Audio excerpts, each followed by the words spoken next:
अस्सलामुअलैकुम, welcome to my channel. आज हम लीनियर अलजेब्रा की सीरीज़ जो है वो स्टार्ट करने जा रहे हैं। स्टार्ट करने से पहले कुछ बातें ज़रा गौर से सुन लें। एक तो मैं इसमें क्योंकि हैंडआउट्स यूज़ कर रही हूँ, मेरे अपने कोई नोट्स नहीं हैं क्योंकि बहुत लेंथी बुक है तो मैं इसके नोट्स नहीं बना रही, लेकिन बहुत ज़्यादा रिक्वेस्ट थी इस सब्जेक्ट की तो मैंने ये सीरीज़ स्टार्ट कर ली है। हैंडआउट से मैं पढ़ाऊँगी तो आप लोगों ने इसमें जब यूट्यूब पे आप देख रहे हों तो वीडियो की रेजोल्यूशन को थोड़ा सा हाई कर लेना है क्योंकि इसमें राइटिंग बहुत छोटी छोटी होती है। वैसे तो मैंने यहाँ पे बहुत ज़्यादा जूम आउट नहीं किया हुआ, आपको टेक्स्ट नज़र आएगा, लेकिन फिर भी आप अपनी रेजोल्यूशन जो है वो अच्छी कर लीजिएगा।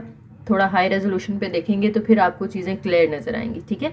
तो ये पीछे हमने डिस्क्रीट में भी ये यूज़ किए थे हैंडआउट्स, तो काफ़ी बच्चों की कंप्लेन थी, मैंने मल्टीपल टाइम्स कमेंट्स में बताया, लेकिन उसके बावजूद जो है काफ़ी कमेंट्स आ रहे होते हैं कि हमें टेक्स्ट ठीक से नज़र नहीं आ रहा। तो इसमें इस चीज़ का आपने ख्याल करना है कि रेजोल्यूशन को आप जो है वो 720p पे भी रखेंगे ना तो क्लियर नज़र आता है, और उससे ऊपर हो तो क्या ही बात है, ठीक है जी। तो स्टार्ट करते हैं। और लेक्चर जो है वो मेरा शॉर्ट नहीं होगा। अगर आप शॉर्ट लेक्चर्स के लिए आए हैं कि मैं 10 से 12 मिनट के अंदर आपको पूरा लेक्चर रिव्यू करवा दूंगी, तो ऐसा नहीं है। मेरे स्टूडेंट्स जो पिछले 2-3 सेमेस्टर से मेरे साथ जुड़े हुए हैं, कैलकुलस 1 पढ़ा है, कैलकुलस 2 पढ़ा है, डिस्क्रीट मैथ पढ़ा है, वो ये चीज़ जानते हैं कि मैं थोड़ा डिटेल में जाके सारी चीज़ों को अच्छे से क्लियर करवाती हूँ, और वो लोग भी इसी के आदी हैं जो मेरी पुरानी ऑडियंस है, ठीक है। तो मैं उसी लेकर चलूँगी अपने तरीके को, उसी मेथड पे हम काम करेंगे कि डिटेल के साथ चीज़ों को डिस्कस करेंगे। तो लेक्चर अगर लंबा भी हो तो आप लोगों ने पूरा देखना है ताकि चीज़ें अच्छे से आपकी क्लियर हो, ठीक है। बेशक अगर आपको हाई स्पीड पे समझ आता है तो आप लेक्चर को 2x पे करके देख लें, लेकिन चीज़ें सारी अंडरस्टैंड करनी है आपने, ठीक है जी। तो स्टार्ट करते हैं। बिस्मिल्लाहिर्रहमानिर्रहीम। लेक्चर नंबर 1 में सारी जो है वो हिस्ट्री, इंट्रोडक्शन वगैरह दे दिया है। What is linear algebra, why we use it, इसकी डिफरेंट एप्लीकेशंस हैं, और इसके में कुछ रेफरेंस बुक्स दी हुई हैं। सारी थ्योरी है, ये आप लोग खुद रीड कर लेंगे मुझे उम्मीद है, और आप लोग इसको अंडरस्टैंड भी कर लेंगे। मेन हमारा जो टॉपिक स्टार्ट हो रहा है वो स्टार्ट हो रहा है लेक्चर नंबर 2 से। इसके अंदर हमने मैट्रिसेस का इंट्रोडक्शन पढ़ना है। इंतहाई आसान लेक्चर है, और से आपने सारी चीज़ें समझनी है, इंशाल्लाह पहली दफ़ा में ही क्लियर हो जाएंगी। तो स्टार्ट करते हैं। सबसे पहले हमारे पास डेफिनेशन आ जाती है मैट्रिक्स की। मैट्रिक्स क्या होता है? अगर आप डाटा को, नंबर्स को या फंक्शंस हैं, किसी भी तरह का डाटा है, आप उसे रोज और कॉलम्स की फॉर्म में अगर अरेंज कर रहे हैं तो उससे एक जो कलेक्शन फॉर्म होगी उस कलेक्शन को हम क्या नाम देते हैं? मैट्रिक्स का नाम देते हैं, ठीक है। फॉर एग्जांपल हमारे पास कुछ नंबर्स हैं 1 2 3 4, आपने उनको रोज और कॉलम्स की फॉर्म में अरेंज कर दिया। देखें, ये रो है, ये दूसरी रो है, ये पहला कॉलम है, ये दूसरा कॉलम है, ठीक है। रो और कॉलम लिख के आपने इसको स्क्वायर ब्रैकेट में इनक्लोज कर देना है। तो ये हमारे पास एक मैट्रिक्स बन चुका है। अब मैट्रिक्स का कोई ना कोई नाम होगा। आप हमेशा मैट्रिक्स को कैपिटल लेटर्स के साथ रिप्रेजेंट करते हैं, और नाम उसे आप कोई भी दे सकते हैं, ए से जी तक जो मर्जी अल्फ़ाबेट आप चूज़ कर लें, मैट्रिक्स को आप नाम दे सकते हैं। बस ये ख्याल रखना है कि नाम हमेशा कैपिटल लेटर होना चाहिए। स्मॉल ए, स्मॉल बी, स्मॉल सी या XYZ स्मॉल में आप नाम नहीं देंगे, ठीक है। लेकिन अगर मैट्रिक्स के अंदर जो ये नंबर्स हैं इन्हें हम कहते हैं एलिमेंट्स ऑफ द मैट्रिक्स या एंट्रीज ऑफ द मैट्रिक्स, ठीक है। तो ये जो एंट्रीज हैं या ये जो एलिमेंट्स हैं, अगर ये नंबर्स की बजाय अल्फ़ाबेट्स हों तो वो आपने स्मॉल लिखने हैं। यानी ABCD अगर आ रहा है मैट्रिक्स के अंदर एज एलिमेंट तो आपने उसको स्मॉल लिखना है, लेकिन उसका नाम अगर आप शो करवा रहे हैं तो वो आपने कैपिटल लिखना है, ठीक है। अंदर कैपिटल नहीं आ सकता और इसका नाम जो है वो स्मॉल नहीं हो सकता। उसके बाद रोज और कॉलम्स क्या होती हैं, मैं आपको अभी बता भी चुकी हूँ कि ये जो हॉरिजॉन्टल लाइन में नंबर्स लिखे हुए हैं ना, ये रो है, ये दूसरी रो है। इसी तरह से जो वर्टिकल आपने नंबर्स लिखे होते हैं ये क्या होते हैं? कॉलम्स होते हैं। नेक्स्ट आ जाता है जी ऑर्डर ऑफ मैट्रिक्स। ऑर्डर से क्या मुराद है? ऑर्डर को हम डायमेंशन भी बोलते हैं। तो अगर डायमेंशन का पूछा जाए या ऑर्डर का पूछा जाए तो एक ही बात है। किसी भी मैट्रिक्स का ऑर्डर लिखने के लिए हम पहले उसकी नंबर ऑफ रोज लिखते हैं, नंबर ऑफ रोज, क्रॉस का साइन लगाना है, नंबर ऑफ कॉलम्स लिख देने हैं। फॉर एग्जाम्पल इस ए का आपने ऑर्डर बताना है तो इसमें आप देखेंगे कितनी रोज हैं? 2 रोज हैं, तो 2 क्रॉस लगा के जितने कॉलम्स हैं 2 कॉलम्स हैं, तो इसका ऑर्डर जो होगा वो 2/2। पढ़ना कैसे इसको आपने? 2/2 लिखना, 2 क्रॉस 2 है और पढ़ना 2/2 है। सॉरी ये फ्रेम से बाहर हो गया था, दोबारा देख लें कि आपने जितनी रोज हैं और जितने कॉलम्स हैं वो यहाँ पे इस तरह से क्रॉस के साथ लिख देना है। यानी पहले रोज लिखनी है, फिर क्रॉस लगा के कॉलम लिखने हैं, और इसको 2 2 4 नहीं कर देना हमने, ये ऐसे ही रहता है। और इसको पढ़ते कैसे हैं, 2/2, ठीक है, लिखते 2 क्रॉस 2 हैं, पढ़ते 2/2 है। तो ये हो गया मैट्रिक्स का ऑर्डर। अब एक और एग्जांपल इसकी कर लेते हैं। लेट्स से ये मैट्रिक्स है मेरे पास, आपने इसका ऑर्डर बताना है। तो देखिए इसमें कितनी रोज हैं, 1 2 3, ठीक है। हॉरिजॉन्टल अगर हम देखें तो 3 यहाँ पे रोज बन रही हैं, तो नंबर ऑफ रोज पहले लिखनी है आपने। फिर कॉलम देखें तो वो एक ही है, एक कॉलम है इसका, तो इसका ऑर्डर हो जाएगा 3/1। आप इसको 1/3 नहीं लिख सकते, कॉलम पहले और रोज बाद में नहीं लिख सकते। हमेशा नंबर ऑफ रोज पहले आएंगी, नंबर ऑफ कॉलम्स बाद में आएंगे। इस तरह से आपको फॉर एग्जांपल दिया गया है किसी मैट्रिक्स का ऑर्डर और पूछा जाए बताएं इसमें कितने कॉलम है, तो आपको पता होगा कि जो दूसरा नंबर है ना वो नंबर ऑफ कॉलम्स है, जो पहला नंबर है वो नंबर ऑफ रोज है। आपकी बुक में यहाँ पे जनरल फॉर्म दे दिया है कि अगर मैट्रिक्स की रोज m है और कॉलम n है तो उसका ऑर्डर m क्रॉस n होगा, ठीक है। अब m और n की कोई भी वैल्यू हो सकती है, मैं आपको एग्जांपल के थ्रू समझा चुकी हूँ। नेक्स्ट आ जाता है जी स्क्वायर मैट्रिक्स। स्क्वायर मैट्रिक्स क्या होता है, एक ऐसा मैट्रिक्स कि जिसमें जितनी रोज हैं उतने ही कॉलम्स आ रहे हैं। फॉर एग्जाम्पल एक मैट्रिक्स A है, इसमें आपने इस तरह से 4 नंबर्स लिखे हैं, जैसे अभी हमने पहले एग्जांपल ली थी ना, सेम वही ले लेते हैं। अब इसमें देखें रोज कितनी है, 2 हैं, कॉलम्स कितने हैं, वो भी 2 हैं, तो ये एक स्क्वायर मैट्रिक्स है। जितनी रोज हैं उतने ही अगर कॉलम्स हैं तो ये स्क्वायर मैट्रिक्स है। अब ऑर्डर इसका डिफरेंट भी हो सकता है ना, इसका ऑर्डर तो 2/2 है।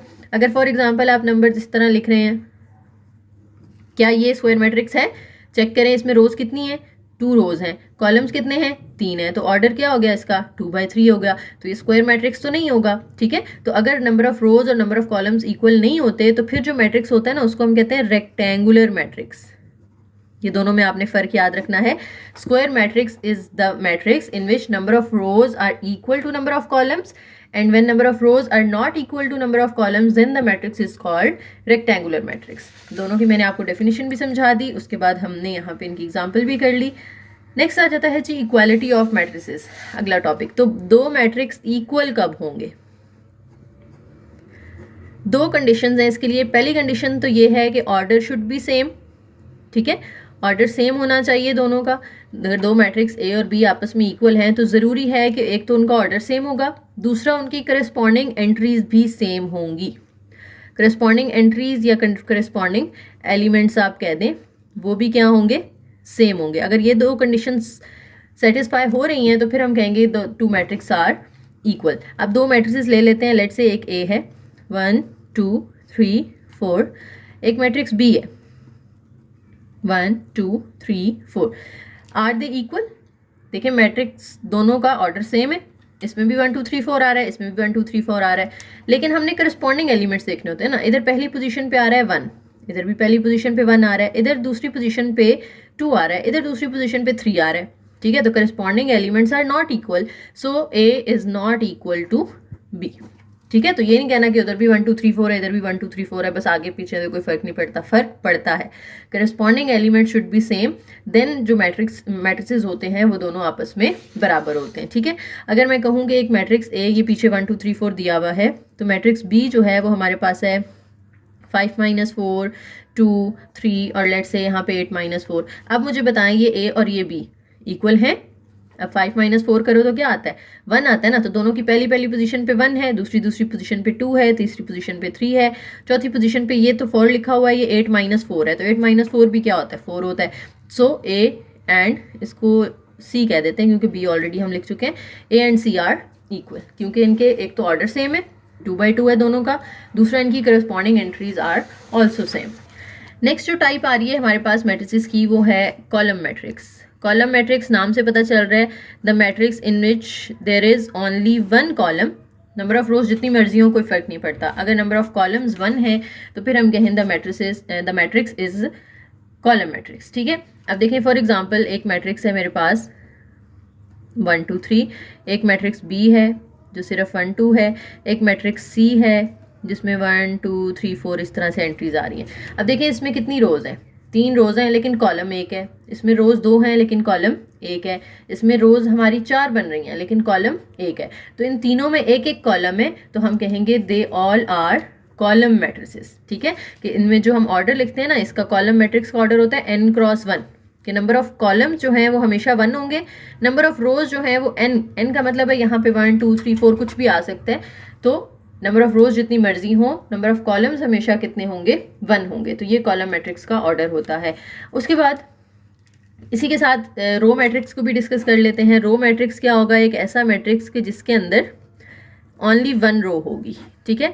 फॉर एग्जांपल एक मैट्रिक्स ए है 1 2 3, इसमें देखें कॉलम्स कितने आ रहे हैं, 3 कॉलम्स आ रहे हैं, लेकिन रो तो सिर्फ एक ही है, तो इसका ऑर्डर क्या होगा? 1/3। इसी तरह से 3 कॉलम की बजाय 2 कॉलम हो सकते हैं, 4 कॉलम हो सकते हैं, 5 हो सकते हैं, लेकिन अगर उसमें रो एक ही है तो हम उसे रो मैट्रिक्स कहते हैं। और इसके जो ऑर्डर होगा उसकी जनरल फॉर्म क्या बनेगी? 1 क्रॉस n। 1 क्रॉस n से मुराद है कि नंबर ऑफ रोज तो फिक्स है कि हमेशा 1 होती है, एक रो होती है, लेकिन नंबर ऑफ कॉलम्स जो है वो डिफरेंट हो सकते हैं। Okay, the next topic is multiple of a matrix.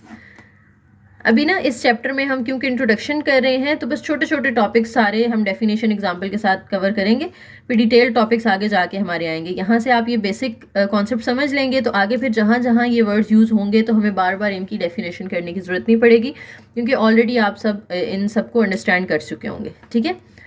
Next आ जाता है जी मल्टीपल ऑफ अ मैट्रिक्स।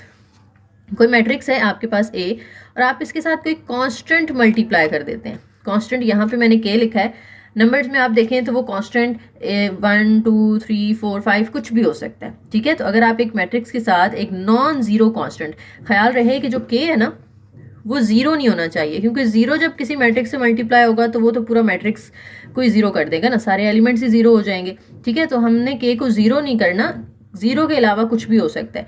तो आप अगर किसी मैट्रिक्स के साथ कोई नॉन जीरो नंबर मल्टीप्लाई करते हैं, फॉर एग्जांपल आपकी बुक में एग्जांपल दी हुई है 5 से मल्टीप्लाई कर देना, आपने कोई भी मैट्रिक्स हो सकता है, जैसे 2 -3 4 -1, लेट्स से यहाँ पे कोई और नंबर्स भी हम ले लेते हैं। तो 5 जब अंदर मल्टीप्लाई होगा ना, आपने 5 को हर एलिमेंट के साथ बारी बारी मल्टीप्लाई करना है।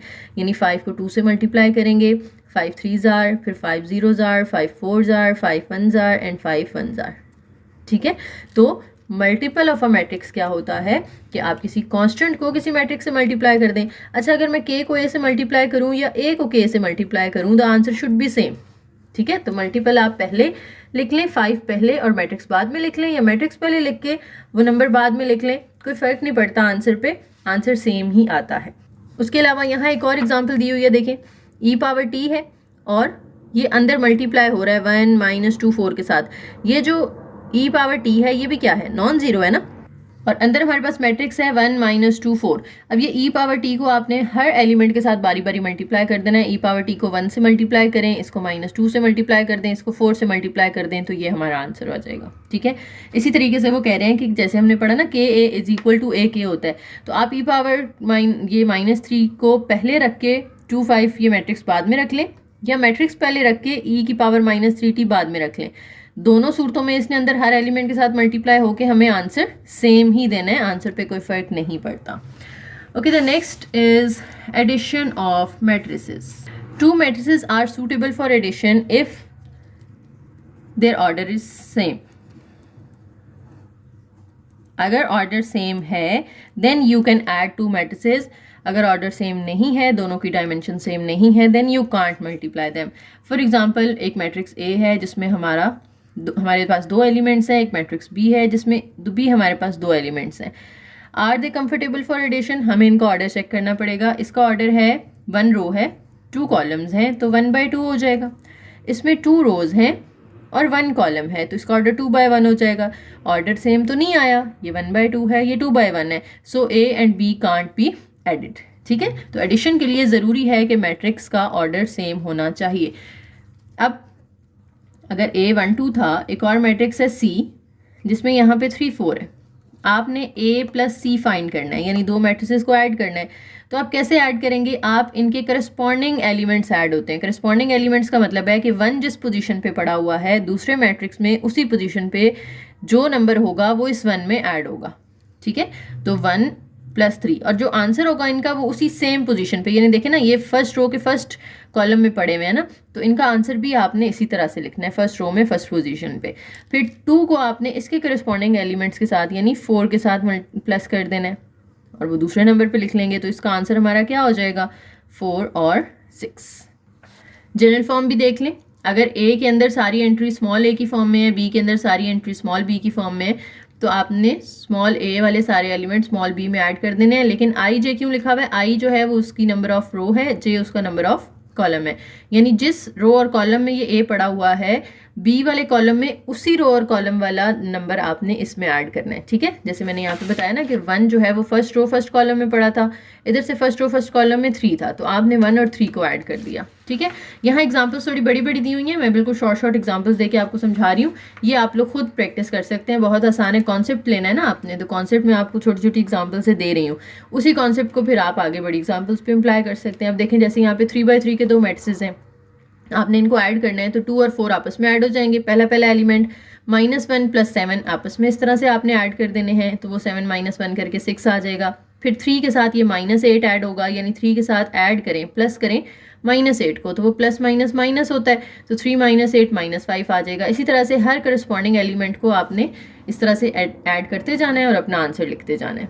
ओके, नेक्स्ट एग्जाम्पल है कि जैसे हमने पीछे सीखा ना कि 2 डिफरेंट मैट्रिसेस थे, आपने ऐड करके आंसर निकाला था। यहाँ पे ऐड करके हमें आंसर दिया हुआ है, हमने इसको स्प्लिट करना है, ब्रेक डाउन करना है इनटू डिफरेंट मैट्रिसेस। अब वो 2 भी हो सकते हैं, 3 भी हो सकते हैं, डिपेंडिंग ऑन द क्वेश्चन। ठीक है, इसमें हम देखेंगे कि हमारे पास कितने डिफरेंट वैल्यूज आ सकती हैं। यानी फर्स्ट में देखें, एक तो t² वाली वैल्यू है, तो हम इसके ना कॉलम बनाते जाएंगे इस तरह से। ये रो एक कॉलम है ना इसमें, तो एक कॉलम हम बनाएंगे जिसमें हम सिर्फ t² वाले एलिमेंट्स लिख देंगे। ठीक है, इसके बाहर आप क्या लिख दें? t²। फिर प्लस लगा के, क्योंकि आप इसको जब स्प्लिट करेंगे ना तो ये एडिशन के तौर पे मैट्रिसेस लिखे जाएंगे, यानी ऐड होंगे आपस में। तो मैंने देखा कि फर्स्ट रो में जो मेरा पहला एलिमेंट था उसके साथ क्या आ रहा है? t² आ रहा है ना, तो मैंने बाहर t² लिख के अंदर एक मैट्रिक्स बना लिया प्लस। अब दूसरे एलिमेंट के साथ क्या आ रहा है? e⁻t आ रहा है, यानी कॉन्स्टेंट्स आपने छोड़ देने, सिर्फ जो साथ वेरिएबल है वो लिखना है। e⁻t लिखेंगे, एक और मैट्रिक्स बना लेंगे प्लस। अब नीचे आ जाए दूसरी रो में, फिर यहाँ पे क्या आ रहा है? t², तो t² वाला तो हम ऑलरेडी बना चुके हैं, तो दोबारा नहीं बनाना। फिर क्या आ रहा है? यहाँ पे t आ रहा है, t वाला हमने नहीं बनाया ना, t² बनाया और e⁻t बनाया, तो अब यहाँ पे एक t वाला मैट्रिक्स बनेगा जिसके बाहर t मल्टीप्लाई करेंगे, अंदर हमने इस तरह से मैट्रिक्स बना देना है। थर्ड रो में आ जाएं तो यहाँ पे t वाली वैल्यू है, t हम ऑलरेडी लिख चुके हैं। ठीक है, अब बहुत आसान काम रह गया, क्या करना है? फर्स्ट रो में देखें t² है ना, t² के साथ फर्स्ट रो में क्या आ रहा है? 3 आ रहा है, तो आप इधर फर्स्ट रो में 3 लिख दें।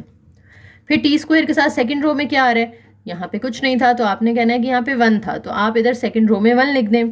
थर्ड में देखें, थर्ड रो में t² के साथ क्या है? t² तो है ही नहीं यहाँ पे, इसका मतलब है कि वहाँ t² के साथ क्या होगा? 0 होगा। ठीक है, उसके बाद e⁻t में आ जाए। e⁻t में फर्स्ट रो के साथ क्या आ रहा है? -2 आ रहा है। सेकेंड रो में e⁻t है ही नहीं, तो यहाँ पे हम 0 लगा देंगे। थर्ड रो में भी e⁻t नहीं है, तो इधर भी थर्ड रो में 0 आ जाएगा। इसी तरह से t के साथ देखें, फर्स्ट रो में t है ही नहीं, तो वो 0। सेकेंड रो में t के साथ आ रहा है 7, फिर थर्ड रो में t के साथ क्या आ रहा है? 5, तो सेकेंड रो में 7 और थर्ड रो में 5 लिख दिया आपने। तो ये आपने एक मैट्रिक्स को जो कि ऐड करके दिया हुआ था, आपने स्प्लिट कर दिया इनटू 3 डिफरेंट मैट्रिसेस। तो इस तरह से भी आपको क्वेश्चन आ सकता है कि ऐड करने की बजाय आपने उसको स्प्लिट करना हो। Okay, addition of matrix clear हो गया होगा मुझे उम्मीद है। अब आगे आ जाता है जी डिफरेंस ऑफ मैट्रिसेस। अगर 2 मैट्रिसेस को आपने माइनस करना है, डिफरेंस का मतलब ये होता है ना, एडिशन प्लस को कहते हैं, डिफरेंस माइनस को कहते हैं। तो अगर 2 मैट्रिसेस को माइनस करना है तो आप इस तरह से लिखेंगे ना, a - b।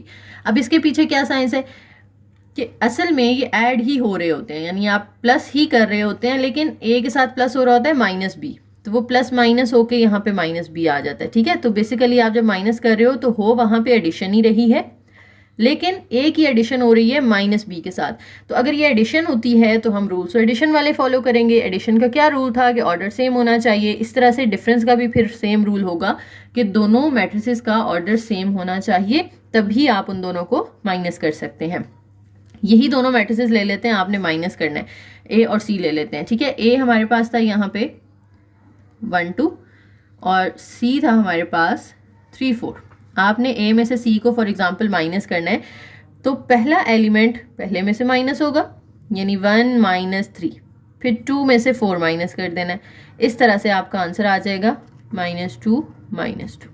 ठीक है, तो बहुत आसान है, माइनस भी वैसे ही करते हैं जैसे हम प्लस करते हैं, कोई नई चीज़ यहाँ पर नहीं है। ओके, नेक्स्ट हमारा टॉपिक है जी मल्टीप्लिकेशन ऑफ मैट्रिसेस। बहुत आसान है, बिल्कुल मुश्किल नहीं है।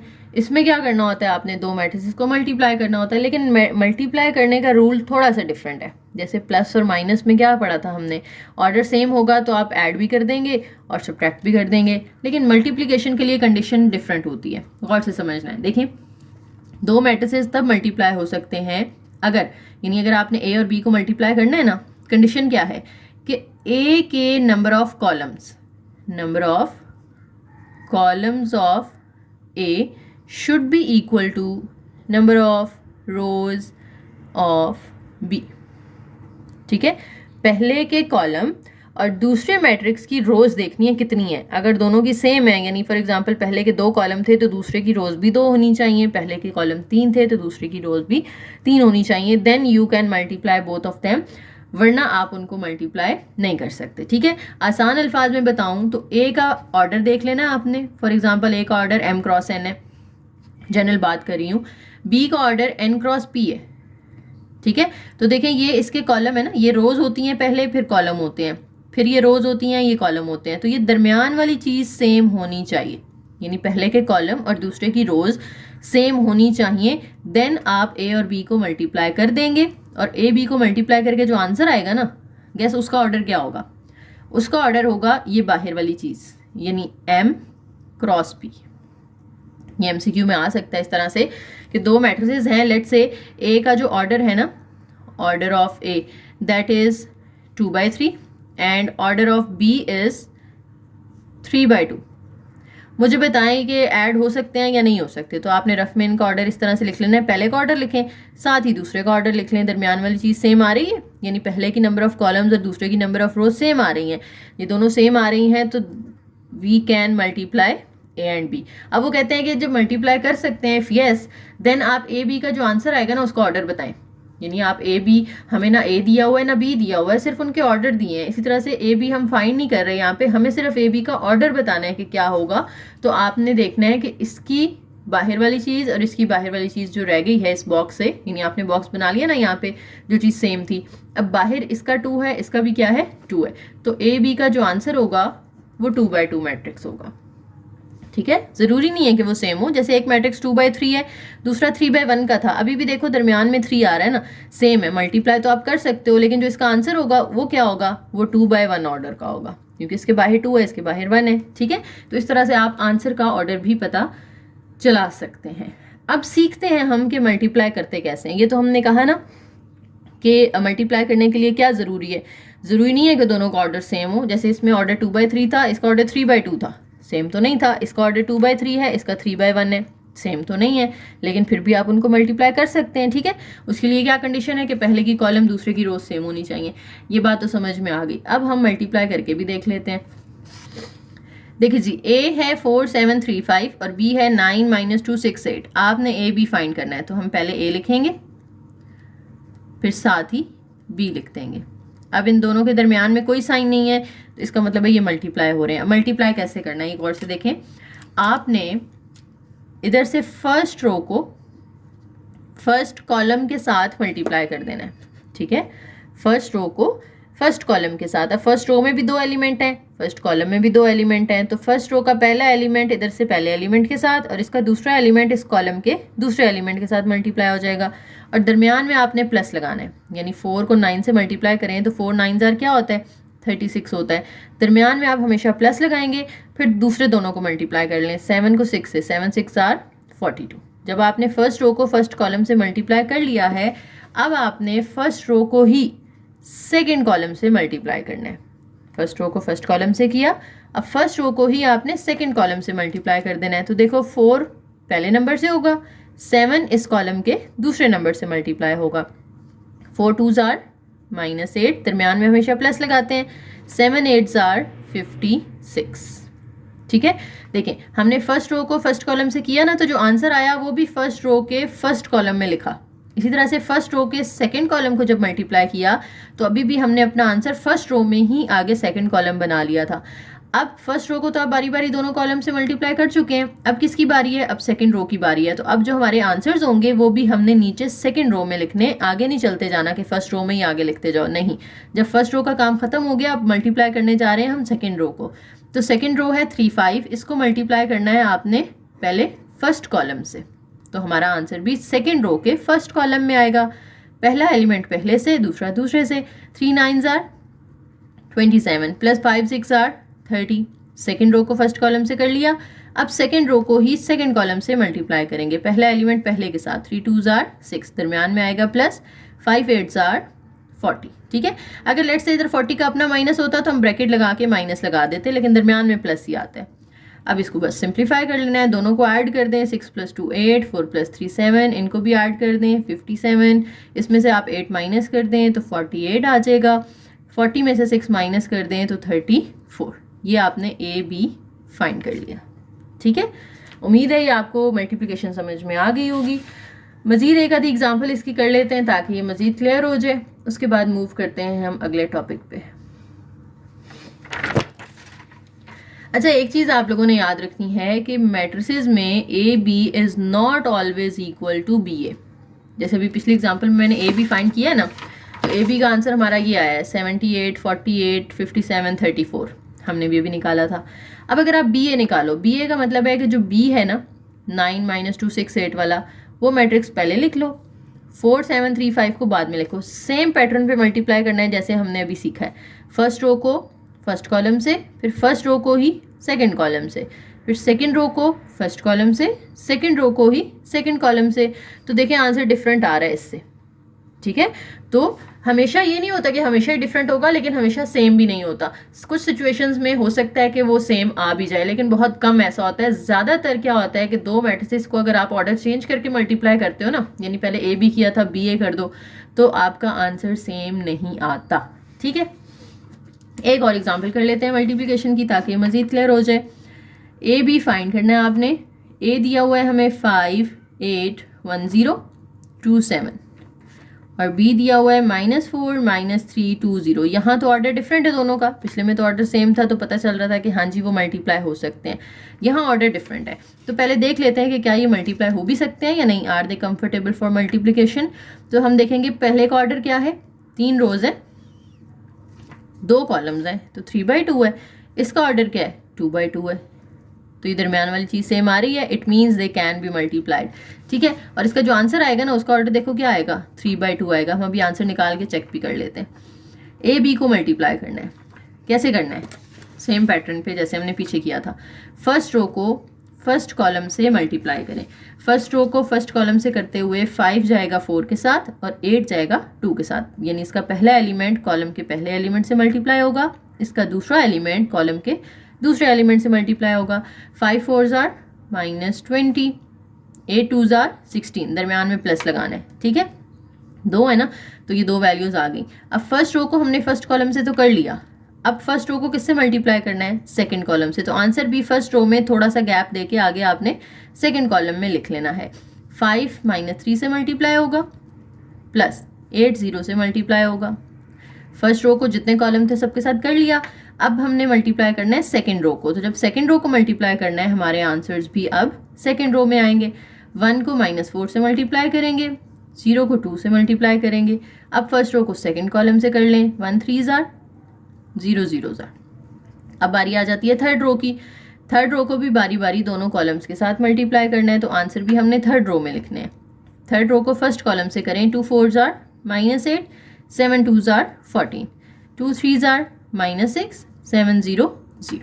ठीक है, अब इसको बस आपने ऐड सब्ट्रैक्ट करके अपना आंसर निकाल लेना है। इनको माइनस करेंगे तो ये -4 आएगा, ये -15 है, फिर -4 है, फिर 14 में से 8 माइनस कर दें तो ये -6 आ जाएगा, फिर ये -3 है, ये भी -6 है। तो देखें ए बी आपने फाइंड कर लिया और इसका ऑर्डर देखें क्या है, 3 रोज हैं 2 कॉलम्स हैं, तो 3/2 ही आना चाहिए था ना इसका ऑर्डर, तो हमारा 3/2 ही आया। ठीक हो गया।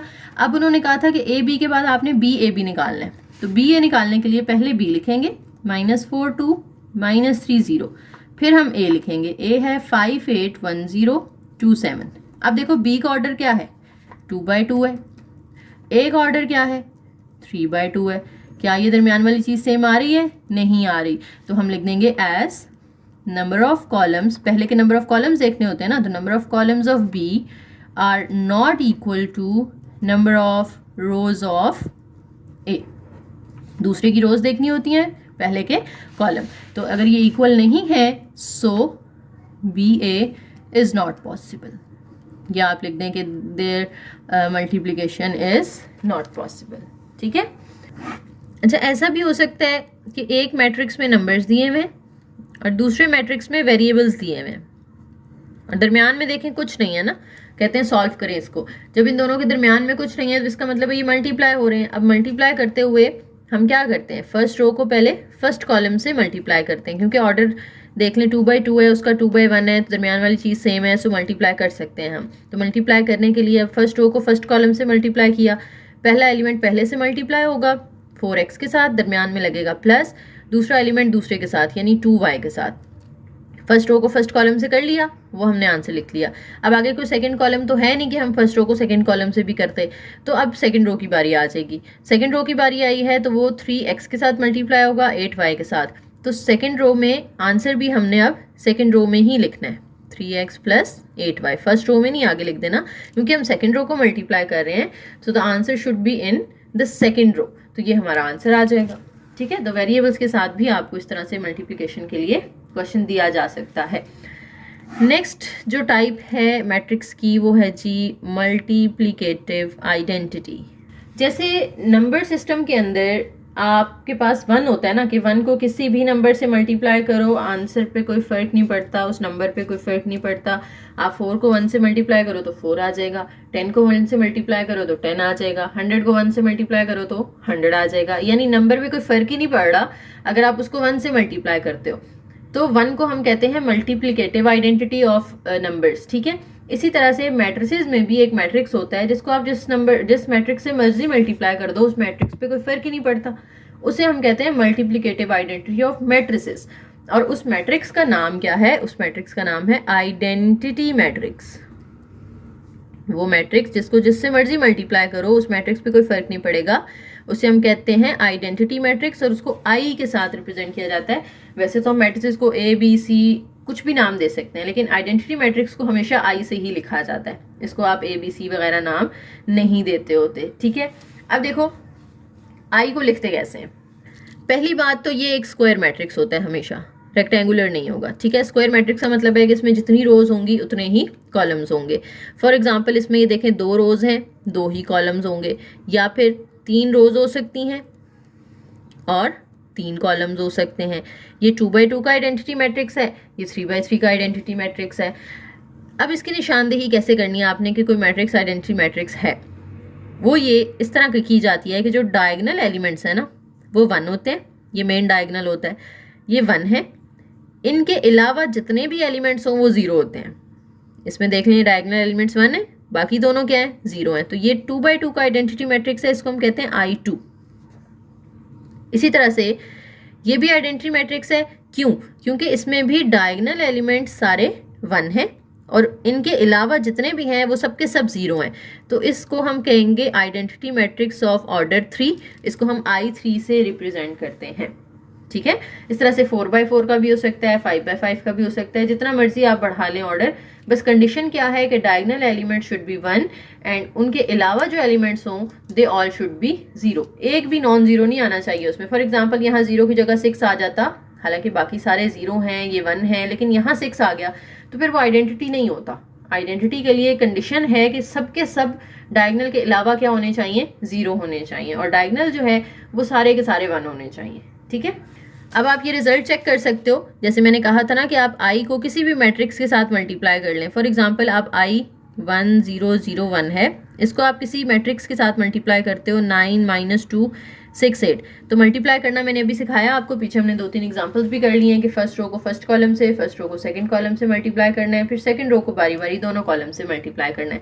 तो आप करके देखोगे कि आंसर दोबारा से यही वापस आ जाएगा, आंसर पे कोई फर्क ही नहीं पड़ेगा अगर आप इसको आई से मल्टीप्लाई कर रहे हैं तो। ठीक है। मल्टीप्लिकेशन करके आप अपने तौर पे इसको चेक कर सकते हैं। और आई ए फाइंड करो या ए आई फाइंड करो, दोनों सूरतों में आंसर ए ही आएगा।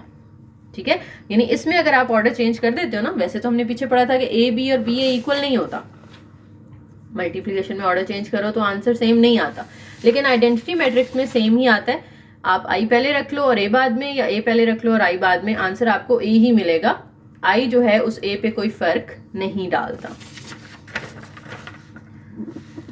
नेक्स्ट डेफिनेशन आ जाती है जी जीरो मैट्रिक्स या नल मैट्रिक्स। तो ये सिंपल सा है, बस यहीं से हम रीड कर लेते हैं। Matrix whose all the entries are zero, कि जिसके अंदर सारी की सारी एंट्रीज जीरो हों। अब ऑर्डर उसका कुछ भी हो सकता है, चाहे वो 2x2 का है, चाहे वो 1x2 का है, चाहे वो 2x1 का है, चाहे वो 3x3 है, 3x2 है, 2x3 है, जो मर्जी ऑर्डर हो। इफ उसकी सारी एंट्रीज जीरो हैं then it is called zero matrix. और जीरो मैट्रिक्स को हम ओ के साथ रिप्रेजेंट करते हैं, जैसे हम आइडेंटिटी को आई से करते हैं ना, तो जीरो मैट्रिक्स को ओ कहते हैं। और जीरो मैट्रिक्स को नल मैट्रिक्स भी कहा जाता है। नल और जीरो एक ही चीज होती है ना। नेक्स्ट आ जाता है जी एसोसिएटिव लॉ। और जैसे हमने पीछे देखा था ना कि आइडेंटिटी मैट्रिक्स को जिस मर्जी मैट्रिक्स से मल्टीप्लाई करो आंसर सेम आता है, इसी तरह से जीरो वाला जो मैट्रिक्स है यानी जो नल मैट्रिक्स है उसको जिस मर्जी मैट्रिक्स में ऐड करो आंसर पे कोई फर्क नहीं पड़ता, क्योंकि सारे जीरो है ना, वो किसी भी नंबर में ऐड होंगे तो जीरो की तो कोई वैल्यू नहीं है। जीरो को आप जिस मर्जी नंबर में ऐड करो वो नंबर सेम का सेम रहता है। तो इसलिए आप ओ को किसी भी मैट्रिक्स में ऐड करें या ए को ओ में ऐड करें, ओ को ए में ऐड करें, दोनों सूरतों में आंसर ए ही वापस आ जाएगा, ए पे कोई फर्क नहीं पड़ेगा। नेक्स्ट एसोसिएटिव लॉ आ जाता है। एसोसिएटिव लॉ नंबर्स में भी हमने पढ़ा हुआ है कि अगर आप 3 नंबर्स को मल्टीप्लाई कर रहे हो तो अगर आप पहले बी और सी को मल्टीप्लाई करके फिर ए से मल्टीप्लाई कर लो, या ए और बी को मल्टीप्लाई करके फिर सी से मल्टीप्लाई कर लो, आंसर सेम आता है। For example 2 multiply by 3 multiply by 4 है, सामने भी 2 मल्टीप्लाई बाय 3 मल्टीप्लाई बाय 4 है। आप इधर पहले 3 4 को मल्टीप्लाई कर लो और इधर 2 3 के साथ ब्रैकेट लगा दो। अब आपको पता है पहले तो ब्रैकेट सॉल्व होती है। 4 3 जार क्या होगा 12 होगा, 12 2 जार क्या होता है 24 होता है। इसी तरह से 2 3 जार 6, क्योंकि पहले ब्रैकेट करनी है ना, बाहर 4 एज इट इज, 6 4 जार क्या होगा ये भी 24। तो दोनों साइडों पे आंसर सेम ही आता है। इसे कहते हैं एसोसिएटिव प्रॉपर्टी, कि जिसमें हम ब्रैकेट चेंज कर देते हैं, पहले लास्ट वाले दोनों के साथ है फिर फर्स्ट वाले दोनों के साथ है। तो मैट्रिसेस में भी अगर 3 मैट्रिसेस हैं ए बी सी, वो मल्टीप्लाई हो रहे हैं, सामने भी इसी तरह से 3 matrices A B C multiply हो रहे हैं, तो आप पहले बी और सी को मल्टीप्लाई कर लो और फिर ए से मल्टीप्लाई करो, या पहले ए और बी को मल्टीप्लाई कर लें फिर सी से मल्टीप्लाई करें, आपका आंसर सेम आएगा। This property is called associative property या एसोसिएटिव लॉ।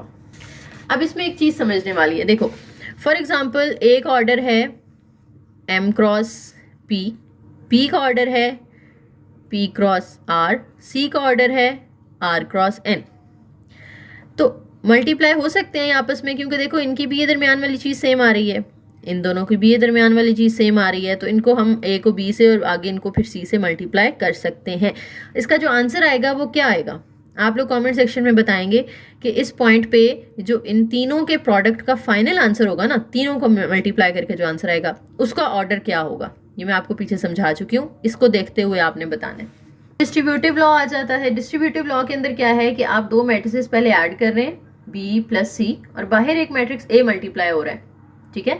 तो अगर आप ए को अंदर मल्टीप्लाई करो तो क्या आएगा, ए पहले बी से मल्टीप्लाई होगा तो वो ए बी आ जाएगा, फिर दरमियान में जो प्लस वाला साइन है वो एज इट इज, फिर ए सी से मल्टीप्लाई होगा तो वो ए सी आ जाएगा। अब आप इसकी लेफ्ट हैंड साइड अलग से सॉल्व कर लो, राइट हैंड साइड अलग से सॉल्व कर लो, तो आंसर पे कोई फर्क नहीं आएगा, दोनों साइड्स का आंसर सेम आता है। यानी अगर आप पहले बी और सी को प्लस कर लें, जो आंसर आए उसको ए से मल्टीप्लाई कर लें, या पहले ए बी दोनों आपस में मल्टीप्लाई कर लें, ए सी दोनों आपस में मल्टीप्लाई कर लें, जो इनके आंसर्स आए उनको ऐड कर लो, दोनों सूरतों में आपका आंसर सेम आएगा, ठीक है। इसी तरीके से इस तरह भी हो सकता है कि पहले 2 मैट्रिसेस मल्टीप्लाई हो रहे हैं और सी बाद में है, यानी पहले वाला मैट्रिक्स मल्टीप्लाई हो रहा है या थर्ड वाला मैट्रिक्स मल्टीप्लाई हो रहा है, फर्क नहीं पड़ता, इसे हम डिस्ट्रीब्यूटिव लॉ ही कहते हैं। वो ब्रैकेट के लेफ्ट साइड पे भी हो सकता है मैट्रिक्स मल्टीप्लाई होने वाला, और ब्रैकेट के राइट साइड पे भी हो सकता है। नेक्स्ट रिमार्क्स है। रिमार्क्स पढ़ लेने आप लोगों ने, आसान से हैं, बस इसमें ये बताया उन्होंने कि जो हम अरिथमेटिक रूल्स यूज़ करते हैं ना रियल नंबर्स के लिए, हमेशा वो मैट्रिसेस के लिए एप्लीकेबल नहीं होते। कुछ होंगे जो कि रियल नंबर्स में और मैट्रिसेस में सेम होंगे, लेकिन सारे के सारे सेम नहीं होते। जैसे लॉ ऑफ कैंसलेशन यहाँ पे उन्होंने बता दिया कि A B is equal to C A है, तो ए अगर आप काट दें तो बी किसके इक्वल आता है, सी के इक्वल आता है, लेकिन मैट्रिसेस में ऐसा नहीं होता। मैट्रिसेस में वो दोनों मैट्रिसेस इक्वल नहीं हो सकते। इसी तरह से अगर A B is equal to 0 आ रहा है तो हम नंबर्स में क्या कहते हैं कि या तो ए 0 होगा क्योंकि 0 बी से मल्टीप्लाई होकर 0 हो गया, या बी 0 होगा क्योंकि 0 ए से मल्टीप्लाई होकर 0 हो गया। लेकिन मैट्रिसेस में ऐसा नहीं होता। मैट्रिसेस में 2 डिफरेंट मैट्रिसेस हैं, यानी उनमें से कोई भी नल नहीं है, कोई भी जीरो मैट्रिक्स नहीं है, फिर भी उनका प्रोडक्ट 0 आ सकता है, ठीक है। तो ज़रूरी नहीं है कि जिनको मल्टीप्लाई किया जा रहा हो उनमें से कोई एक जीरो मैट्रिक्स हो। तो ये दो इन्होंने एग्जांपल्स दे दी हैं जो ये शो करती हैं कि जो रियल नंबर्स के अरिथमेटिक रूल्स थे वो मैट्रिसेस पे एप्लीकेबल नहीं होते, तो वो वाले रूल्स आपने यहाँ इस्तेमाल नहीं करने। इसी से रिलेटेड एक एग्जांपल दे दिया उन्होंने हमें, नीचे A B C D 4 sets दिए हैं और कह रहे हैं कि ए बी और ए सी इक्वल आता है, यानी अगर आप ए को बी से मल्टीप्लाई करो और ए को सी से मल्टीप्लाई करो तो आप देखोगे कि आपका आंसर सेम आएगा।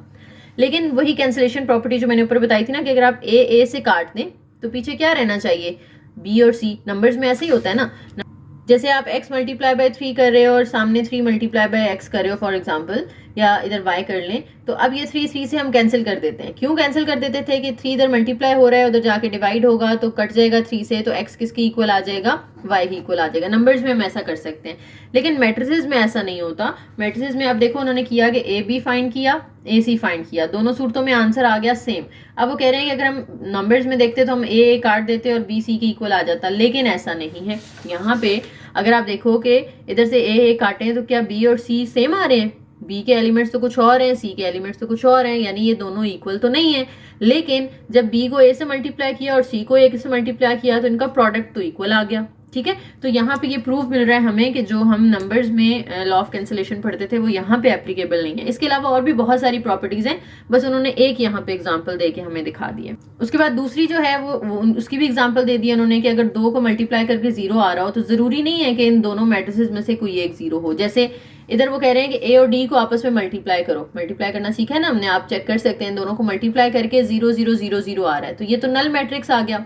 अगर ये नल मैट्रिक्स है तो अकॉर्डिंग टू अरिथमेटिक प्रॉपर्टीज तो हमें कहना चाहिए था कि या तो ए पूरा 0 होगा या तो डी पूरा 0 होगा, जिसने हमारा आंसर 0 कर दिया है। लेकिन अगर आप देखें तो ना तो ए पूरे का पूरा 0 है ना ही डी पूरे का पूरा 0 है, हमारा आंसर फिर भी 0 आ गया, ठीक है। तो ये नॉर्मल प्रॉपर्टीज हम आगे इस पे अप्लाई नहीं करेंगे, ये आप लोगों ने माइंड में रखना है, ठीक है। अच्छा, ये लेक्चर काफी लंबा है तो आज की वीडियो हम यहीं पे स्टॉप करते हैं।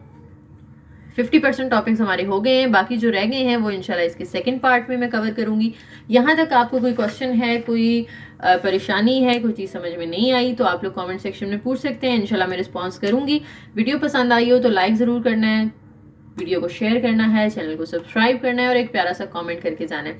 अगर आप लोग मुझे सपोर्ट करते रहेंगे तो फिर मैं ये सीरीज़ कंटिन्यू रखूंगी, क्योंकि बहुत लेंथी सिलेबस है, बहुत टाइम टेकिंग है, मुझे बहुत ज़्यादा टाइम देना पड़ेगा इसको, फिर जाके ये कवर होगा। अभी आप देख लेंगे हमारी वीडियो काफ़ी लंबी हो चुकी है, 40 मिनट से ऊपर चली गई है, लेकिन उसके बावजूद अभी लेक्चर पूरा एक हमने कवर नहीं किया। तो बहुत ज़्यादा इसमें टॉपिक्स हैं करवाने वाले, तो आप लोगों ने मुझे अच्छा रिस्पांस देना है ताकि मैं ये सीरीज़ कंटिन्यू रख सकूं, आपका भी फ़ायदा हो और आपके आगे आने वाले नेक्स्ट सेमेस्टर में स्टूडेंट्स को भी फ़ायदा हो इंशाल्लाह, ठीक है जी। थैंक यू फॉर वॉचिंग, अल्लाह हाफिज़।